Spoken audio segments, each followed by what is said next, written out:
Anti-choicers want to ban IVF. Doesn't IVF help people have babies? Yeah.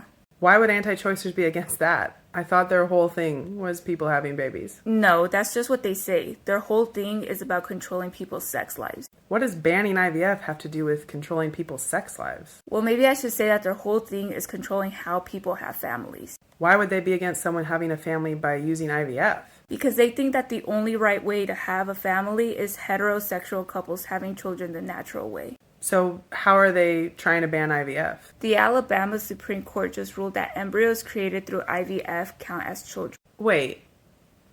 If they're saying embryos created through IVF are children, that sounds like they're affirming IVF as a way to create a family. Well, no, because the Alabama Supreme Court said that parents can sue for the deaths of their children, even if those children are embryos from IVF. Okay, again, that sounds like Alabama taking IVF seriously as a way of creating children. Well, no, because if parents can sue for wrongful deaths of their IVF embryos, then that's going to make it much harder, maybe even impossible, for people in Alabama to do IVF. Wait, why? Because IVF usually involves destroying embryos. Why would IVF involve destroying embryos? I thought the whole thing was making embryos to have kids. Well, yeah, but what usually happens in an IVF clinic is that the clinic will help the parents make a bunch of embryos and then implant some. Implant all of them at once? I mean, not all of them, depending on how many, but the clinic will often put multiple embryos in a mom, hoping at least one implant. So if one implants, what happens to the others? They don't implant. So they don't make it.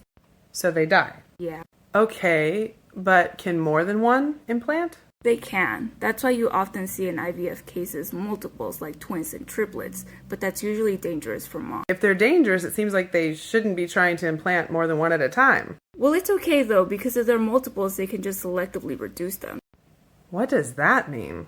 They'll abort the extra ones. How do they decide which ones are extra? I don't know. They look at whichever one's the strongest and biggest one and then abort the other one.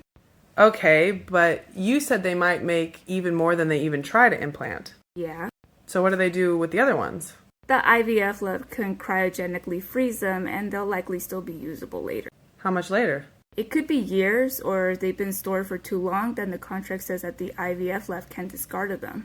Like just throw them away? Or like donate them for research or something. Wow. I can see why you don't want to think of them as children. They're not children, they're embryos. Okay. But if IVF involved like creating one embryo at a time and trying to implant that embryo, then you wouldn't have these issues of selective reduction or discarding embryos or whatever. Oh yeah, but that would be so much more expensive than how they do IVF now. Okay, but that's not banning IVF, that's asking it be done more ethically. There's nothing unethical about destroying embryos. Why was the Alabama Supreme Court ruling on this at all?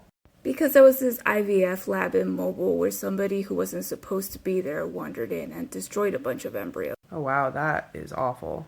Yes, and the couples whose embryos were destroyed wanted to sue for wrongful death. So the biological parents are mourning the loss of their embryos like it's the death of their children? I guess. And the Alabama Supreme Court said, yeah, we agree. Yeah. So this is all about protecting embryos, not banning IVF.